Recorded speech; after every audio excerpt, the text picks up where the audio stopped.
masih lahir kembali. Jadi topik ini, Bante topik ini bukan cocok untuk yang muda. Anda itu masih muda. Bante apa enggak lihat? Kulit sudah keriput, rambut sudah putih. Tunggu aja.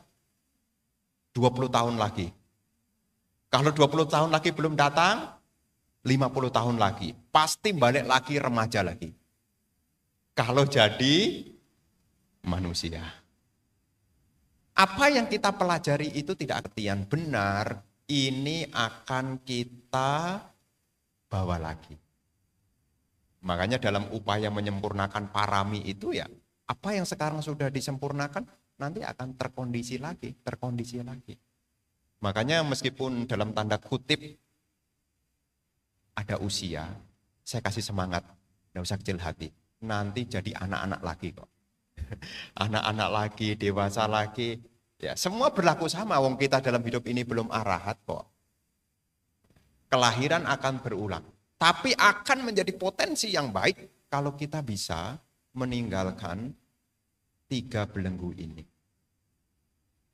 Makanya di dalam Manggala Sutta itu disebut juga ya, diawali dari asewana cabalana. Kehidupan kita akan bisa maksimal potensinya ya diawali dari jangan salah pergaulan. Karena kalau salah pergaulan itu akan menutup segalanya. Jadi pergaulan yang seringkali kita jumpai, kalau kita bergaulnya di tempat yang tidak sesuai dengan orang yang tidak sesuai, ini secara spiritual adalah tidak menguntungkan. Karena akan menutup hal-hal yang baik lainnya. Di dalam khotbah yang lain Ibu Bapak, baik itu di dalam tahapan menjadi pemasuk arus, ya, menjadi sotapana, baik itu di tahapan untuk menjadi orang yang memiliki wijawimuti, kebebasan dan pengetahuan, itu diawali dari memiliki kalyanamita, sahabat yang baik. Di dalam Awija Sutta, Anguttara Nikaya kelompok 10, di sana diawali dari memiliki kalyanamita. Di dalam tahap menjadi pemasuk arus, di sana disebut dengan istilah Sappurisa Sangsewa. Memiliki teman-teman yang baik. Jadi kalau kita ingin memaksimalkan kita punya potensi, kita harus punya teman. Loh Bante kan bukannya kita ini bertanggung jawab atas perbuatan kita. Ya memang, tapi keberadaan dari teman ini berpengaruh. Bahkan ada dalam salah satu sutta, ya, guru Buddha bertanya, bagaimana keberuntungan dari seseorang punya teman yang baik?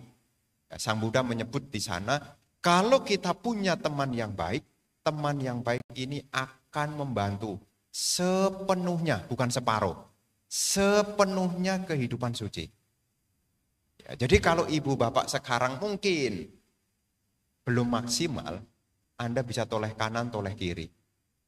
Sebetulnya Anda bergaul dengan siapa? Apalagi kalau enggak punya teman, kasihan dah.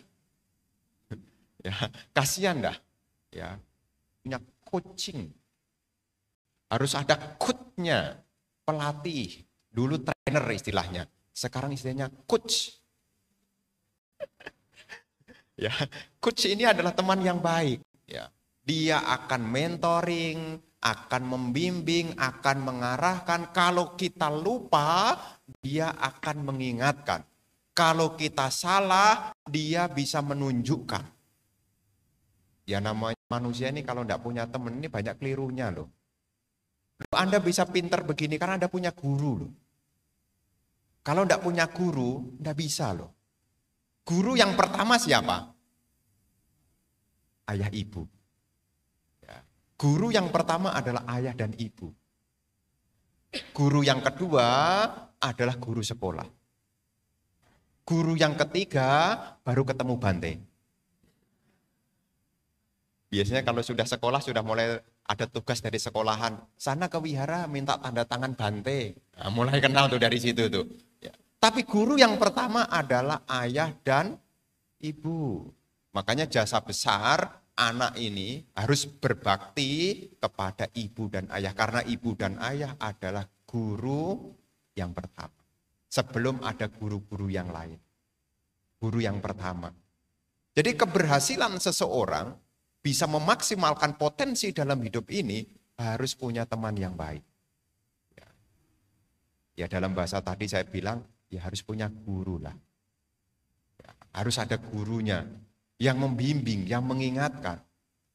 Karena kalau kita punya guru, ya kita akan banyak diberi pengetahuan.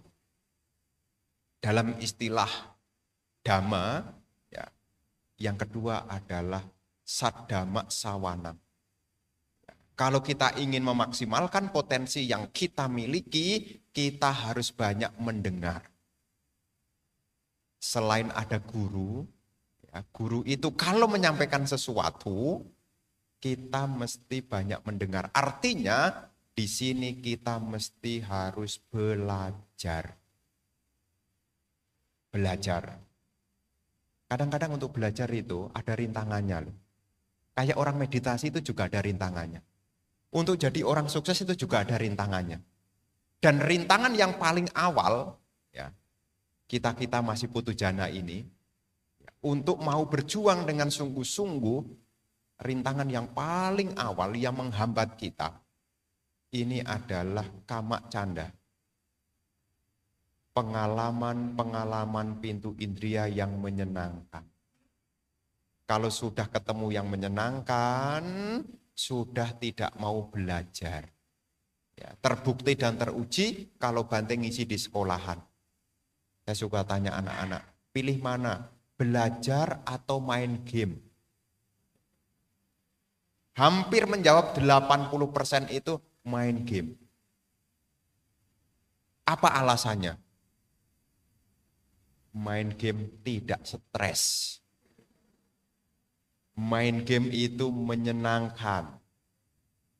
Tapi apa yang terjadi ibu bapak? Kalau belajarnya tidak diberi ruang waktu, apa yang terjadi? Apakah dia bisa memaksimalkan potensinya? Tidak bisa.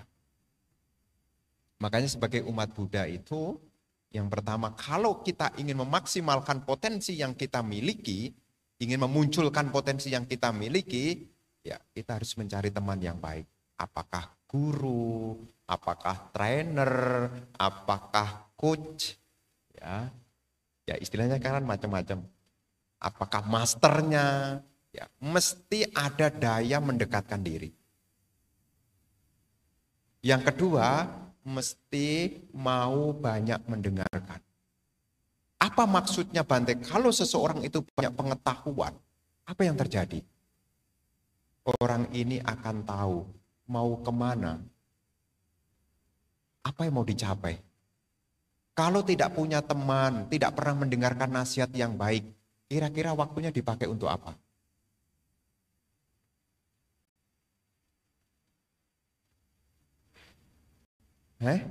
Kalau Anda tidak punya teman, tidak ada yang mengingatkan, kira-kira waktunya mau dipakai kemana? Tidak ada yang tahu tentang kemana akan melangkah. Sedangkan setiap orang mesti punya masa depan. Anda punya masa depan atau punya masalah? Anda punya masa depan atau punya masalah? Nah, kalau Anda punya masalah, berarti sebelumnya Anda tidak tahu mau kemana. Maka isinya masalah. Tapi kalau Anda punya masa depan, karena sebelumnya Anda sudah berpikir mau kemana. Ini kan momen Waisak. Ini kan juga mengingatkan kita kepada Guru Agung Sang Buddha. Yang masa lampau, sebelum Guru Agung Sang Buddha menjadi Buddha Gautama, itu beliau bertemu dengan Buddha Dipangkara. Sebelum beliau bertekad untuk menjadi sama Sang Buddha, yang nanti kemudian menjadi Buddha Gautama, beliau berjumpa dengan Buddha Dipangkara. Dan saat itu beliau hidup sebagai pertapa dengan nama Sumeda. Sumeda ini bisa menjadi Buddha Gautama sekarang. Ya karena bertemu dengan Buddha di Pangkara. Setelah ketemu dengan Buddha di Pangkara, ada muncul aspirasi. Niat ingin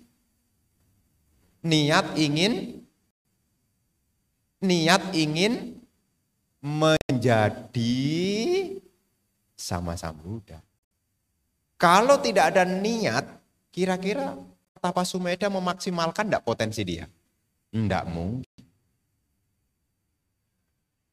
Jadi ibu bapak sekalian, setelah kita banyak belajar, banyak mendengar, punya pengetahuan, bapak ibu harus menetapkan tujuan. Mau kemana? Bagaimana bisa mencapai tujuan kalau sekarang saya belum punya tujuan? Di mana? Ceritanya mau ke BSD, tapi tidak punya angan-angan ke BSD. Bisa sampai BSD? Tidak mungkin. Sebelum Anda sampai BSD, tahu ya BSD ya? Tempat saya itu. Tahu ya? Sebelum Anda sampai BSD, Anda dari Sunter sini sudah punya angan-angan. Ingin ke BSD. Ingin ke BSD. Di mana ya BSD itu? Terus tanya sama Koloren. Di mana ya BSD itu? Nah, pergi terus tuh ke Serpong tuh. Serpong itu sebelah mana? Loh kamu di mana? Kalideres. Maju aja. Nanti dari Kalideres masuk Jalan Dan Mogot, pecahan kiri, Balai Kota. Nah, di sana ada Balai Kota juga. Lurus, nanti masuk Tangerang Kota, ngambil yang arah Kebun Nanas, maju terus. Alam Sutra. Terus maju lagi. Nanti ada ITC BSD. Nah, udah sampai itu. Jadi kita akan sampai juga. Jadi ibu bapak sekalian, potensi yang kita miliki sebetulnya ada semua. Hanya kita belum menetapkan tujuan. Bergaul dengan orang baik sudah dilakukan. Mendengar berulang-ulang yang baik sudah dilakukan. Tapi secara aspirasi dari dalam, mau kemana? Ini yang kadang-kadang belum terpikirkan. Belum terpikirkan. Mau jadi apa? Belum terpikirkan. Kenapa? Karena masih memikirkan besok makan apa. Boro-boro mikirin tentang masa depan. Yang sekarang aja belum terpenuhi besok makan apa. Jadi ubek-ubeknya, muter-muternya masih di segi konsumsi. Ya, konsumsi. Kemana berputarnya tidak jauh-jauh dari konsumsi. Selesai acara Damatok yang dicari konsumsi. Pulang dari sini nanti nongkrong cari konsumsi. Nanti malam terus bangun tidur masak bikin konsumsi. Berangkat kerja untuk cari konsumsi. Jadi dari kelahiran demi kelahiran, muter-muter kita cuma bagian bidang konsumsi. Loh iya, ya iya. Kapan hari ada orang mantu itu ya Pak Ibu ya. Ya ada orang mantu. Fokus para tamu bukan wah pada acaranya loh. Wah pada konsumsinya. Jadi yang diapresiasi, yang dipuji bukan pertunjukan penyanyinya, bukan gemerlapnya acaranya, bukan. Yang dia puter, dikunjungi, konsumsinya. Dan itu menjadi topik, aduh jauh-jauh ke sana ngantri, konsumsinya enggak enak. Bagaimana bisa memaksimalkan potensi itu kalau masih urusannya, itulah sebabnya kenapa kita jadi biku itu tidak makan lewat tengah hari. Nanti tidak memaksimalkan potensi. Yang dimaksimalkan adalah ya, jadi tolong ya ibu bapak sekalian supaya naik kualitasnya ya, supaya tidak ada urusannya perut dan mulut ya, naik. Karena nanti potensi Anda cuma muter-muter di situ loh. Hanya bagian konsumsi loh. Makan, isi, buang. Makan, isi, buang. Tuh. Ya, sampai nanti tutup usia, ya urusannya itu aja. Ya, makan, isi, buang. Makan, isi, buang. Akhirnya ya terbuang aja.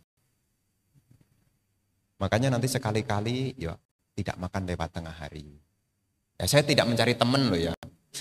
Ya, saya tidak mencari teman ya. Ini juga cara untuk memaksimalkan diri. Ya, itulah sebabnya kita tidak makan lewat tengah hari. Jadi kalau sudah lewat tengah hari ya sudahlah. Ya tidak makan. Ini cara memaksimalkan, meditasinya bisa maksimal, belajarnya juga bisa maksimal, apa pelayanan sekalipun juga maksimal. Karena enggak mikir kira-kira yang undang kasih makan apa ya. Enggak mikir lagi. Ya, enggak mikir lagi. Jadi ibu bapak sekalian, setelah kita bergaul dengan orang yang bijaksana, kita banyak mendengar, di situ kita harus menentukan mana akan kita mau capai. Kalau tujuannya spiritual, apa yang mau kita capai? Kalau tujuannya duniawi, mau jadi apa? Harus punya loh. Ini kan semuanya tidak mau jadi biku ceritanya. Wong ibu-ibu mana jadi biku kan? Ya. Jadi karena tidak menjadi biku, mesti harus punya loh. Ya, harus punya satu gambaran. Ya, kira-kira planningnya mau jadi apa? Ya. Ibu bapak sekalian, kita mengingat kembali Sang Buddha. Sebelum beliau menjadi sama Sang Buddha, beliau melihat Buddha di Pangkara. Setelah melihat Buddha di Pangkara, timbul hasrat keinginan. Dan itulah yang nanti membawa menjadi apa? Harus punya satu cetana, niat mesti ada. Kisah-kisah yang lain juga sama. Ada kisah di zaman Sang Buddha juga, yang cukup populer juga. Keberadaan dari Bante Siwali. Ya kita tahu semua ya, Bante Siwali ini adalah Bante yang punya kelebihan dalam hal konsumsi. Ya, jadi di mana-mana tidak akan kekurangan makanan. Ya. Tapi kenapa beliau kok dalam kondisi di masa Buddha Gotama itu bisa punya kemampuan seperti itu, punya kelebihan seperti itu, punya potensi seperti itu? Di masa lampau, di Buddha yang lampau itu pernah membuat satu pernyataan. Dan saat itu Bante Siwali melihat kejadian itu ketika Buddha masa lampau membuat satu pernyataan. Ini ada murid yang terunggul dalam hal penerimaan dana. Saat itu timbul inspirasi. Sebelum menjadi Bante Siwali, muncul inspirasi. Saya juga kepengen loh. Saya juga kepengen loh. Makanya ibu bapak sekalian, pikiran adalah awal dari segala sesuatu. Pikiran adalah pemimpin. Pikiran adalah pembentuk. Kita akan jadi apa di masa yang akan datang? Kita mau jadi apa di masa sekarang? Lagi-lagi kembali, sekarang kita sedang mikir apa? Waktu yang kita miliki, yang selalu kita bawa, dan tidak pernah kita tinggalkan adalah pikiran. Kemana-mana pikiran ini kita bawa. Pertanyaannya adalah, pikiran kita ini kita isi apa? Pengen jadi orang tenang? Pengen menjadi orang tenang? Anda pilih menjadi orang tenang atau orang tegang? Pengen orang tenang atau jadi pengen orang tegang? Anda pengen jadi orang tenang, maka pikiran Anda juga harus dilatih tenang. Kalau dikit-dikit bikin tegang, dikit-dikit bikin tegang, ya, apa yang terjadi? Anda secara tidak sadar Anda sudah mengkrit pikiran Anda, menciptakan kehidupan Anda dengan ketegangan. Jadi kalau ibu bapak yang sekarang hadir, cobalah kita renungkan. Kira-kira kalau pencapaian duniawi, mau jadi apa? Harus punya loh. Memang boleh ya Bante? Kalau kita jadi berumah tangga, jadi umat Buddha, punya harapan duniawi, ya bolehlah. Masa itu tidak bertentangan dengan Dhamma? Tidak. Semua itu ada tahapannya. Bahkan kalau sekarang Anda berpikir punya keinginan untuk lahir kembali di alam surga, boleh atau tidak? Boleh. Dan guru Buddha telah menunjukkan jalan menuju surga. Sudah ditunjukkan. Nanti kalau Anda sudah lahir di surga, mengalami berkali-kali lahir di surga, Anda akan sadar. Nanti. Sekarang kan belum. Nanti. Ya, karena kesadaran itu biasanya munculnya nanti. Sekarang mendengarkan dulu. Ya, supaya muncul kesadaran. Karena di dalam kehidupan ini tidak ada yang tidak mungkin. Kita harus munculkan. Meskipun sekarang belum menjadi kenyataan, jangan pernah berkecil hati.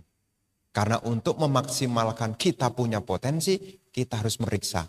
Sekarang apa yang kita pikirkan? Sekarang apa yang menjadi tujuan? Mesti punya. Ya. Harus direnungkan jauh-jauh hari. Masalahnya ini kita masih lahir kembali. Masih lahir kembali. Nanti kau lahir kembali, mau jadi apa? Harus dipersiapkan dari sekarang. Ya Bante, saya nanti harapannya menjadi orang kaya. Sudah kaya, namanya baik, umurnya panjang, tuanya pelan-pelan, buru-buru ya. Nanti saya kalau meninggal lagi alam surga. Ya enggak apa-apa. Ya enggak apa-apa. Karena tahap spiritual itu ada tahapannya. Karena untuk menjadi orang kaya sekalipun Anda juga harus berpikir loh. Saya ingin menjadi orang kaya. Kalau mikir aja enggak ada, ya enggak ada juga. Enggak ada juga. Apa yang kita pesan, apa yang kita pikirkan, ini akan menghubungkan. Ini yang harus diingat. Ya, jangan pernah berkecil hati dengan masa sekarang. Soalnya Anda masih punya masa depan. Kalaupun sekarang yang menjadi harapan itu belum jadi kenyataan, tidak menjadi persoalan. Karena masih ada episode berikutnya. Jadi perjuangan yang kita lakukan ini tidak ada yang sia-sia. Masih ada lanjutannya. Seperti berdana. Kadang-kadang ada saya dengar gitu. Bante sudah rajin berdana, Bante kok belum kaya-kaya ya Bante. Ya, saya sudah rajin berdana, sudah rajin nyumbang, kok belum kaya-kaya ya Bante. Itu baru satu potensi. Mungkin dananya sudah ada, hanya ilmunya yang belum ada. Karena namanya usaha itu perlu dua hal, satu modal, satu ilmu. Punya modal, enggak punya ilmu, masalah. Punya ilmu, enggak punya modal, pelan-pelan. Ya, tapi kalau punya dua-duanya, punya modal, punya ilmu, tinggal tunggu waktu. Itu sudah pasti itu. Modalnya ada, ilmunya ada, pasti itu. Tinggal nunggu waktu. Ya. Jadi sekarang kebajikan yang dilakukan jadi modalnya dulu. Pengetahuan-pengetahuan yang dimiliki sebagai investasi yang harus dimunculkan juga. Karena kehidupan kita masih panjang, maka potensi yang sekarang kita miliki harus kita optimalkan. Mendengarkan Dhamma, bertemu dengan orang-orang yang bisa menuntun diri kita, ini patut diupayakan. Jangan sampai lagi-lagi hidup kita cuma muter-muter urusan konsumsi. Ya. Jangan muter-muter konsumsi. Jangan muter-muter di situ. Meskipun masih punya hobi di sana, enggak apa-apa. Tapi Bante berpesan, jangan lama-lama. Ya. Jadi ibu bapak sekalian, kita perlu. Karena kalau kita sudah menentukan tujuan hidup kita punya motivasi dari teman-teman yang baik, kita akan tahu kemampuan apa yang sekarang saya miliki. Dan di dalamnya berbicara tentang usaha benar. Dhammanu dhamma pati-pati. Apa yang sudah dipelajari, dipraktekkan. Anda punya potensi secara spiritual, dana bisa Anda lakukan, sila bisa Anda lakukan, kebijaksanaan bisa Anda kembangkan. Apa yang sudah dimiliki ini dipraktekkan. Ini tinggal nunggu waktu. Kalau semuanya sudah ada, ibaratnya modalnya ada, ilmunya sudah ada, tinggal nunggu waktu. Tergantung kegigihan dan ketekunan kita masing-masing. Ya. Makanya di masa sekarang ini kita harus bersyukur lahir sebagai manusia. Kita punya potensi. Ya, karena kita bertemu dengan Dhamma ini adalah sebuah keberuntungan, maka potensi yang kita miliki harus kita maksimalkan. Dan Bante berpesan, jangan salah bergaul. Ya, jangan salah bergaul. Ya. Ini perlu dicatat, jangan salah bergaul. Apalagi hanya muter-muter cari, ya, nanti tidak berkembang. Ya, jadi sebisa mungkin ya menuntun diri. Ya, terus ya, supaya makin hari makin berkembang. Ya, karma mempengaruhi kehidupan kita. Jadi kita harus menuntun diri kita dengan sungguh-sungguh. Inilah yang perlu Bante sampaikan karena rasanya sudah lewat Bante berbicara. Ya, sebagai satu hal yang perlu dipersiapkan dari sekarang. Ya, tadi 3 hal yang harus kita hindarkan tentang belenggu dalam pandangan kita, dan perlu kita upayakan adalah bergaul dengan orang yang baik, mendengarkan nasihatnya, dan tentukanlah hidup Anda mau kemana. Apa yang sudah dipelajari, apa yang sudah dimengerti, berusahalah untuk dipraktekkan. Tidak ada yang namanya sia-sia melakukan kebajikan. Terima kasih atas perhatiannya. Semoga apa yang Bante sampaikan ini bisa membuka pengetahuan sehingga Ibu Bapak terinspirasi untuk terus menuntun diri ke hal-hal yang semakin hari semakin lebih baik. Semoga kita semua maju dalam Dhamma, semoga semua makhluk berbahagia. Sadu, sadu, sadu. Luar biasa, bisa kasih apresiasi